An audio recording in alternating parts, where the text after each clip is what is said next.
2 volte la lunghezza della muraglia cinese, che già di per sé misura oltre 21.000 km. Se si dovessero mettere in fila uno dopo l'altro tutti i muretti a secco che si trovano lungo l'arco della costa ligure, i chilometri totali sarebbero addirittura 40.000. Un patrimonio dell'umanità per l'UNESCO, ma la cui esistenza ogni giorno è minacciata da tante insidie, la fauna selvatica, i cambiamenti del meteo, l'incuria dell'uomo.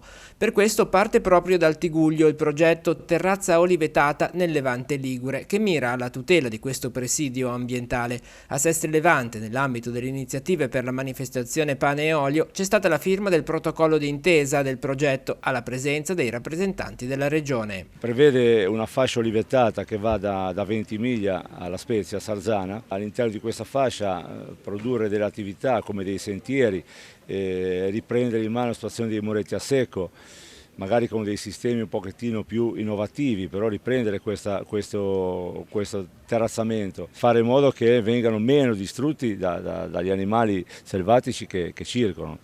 E poi pulizia del territorio, in modo che i sentieri non sia pulito solo il sentiero, ma sia pulito l'intero appezzamento che ruota attorno ai sentieri. Il progetto, elaborato dall'Università di Pisa, è stato sottoscritto al momento da 13 comuni del Levante e vede la partecipazione di 4 cooperative agricole del territorio. Si punta adesso a realizzare uno studio di fattibilità per renderlo operativo e concreto, partendo proprio dal recupero di quei terreni abbandonati, di fatto bombe ambientali pronte a esplodere se non saranno disinnescate, e il modo per farlo c'è. La palla passerà sicuramente alla Regione per vedere di trovare un sistema che possa invertire questo trend che è ormai consolidato da diversi anni, legato al fatto che nella collina ormai sono rimasti pochi anziani ancora a lavorare e non sono subentrati dei giovani, quindi la domanda da farsi è perché i giovani non sono entrati.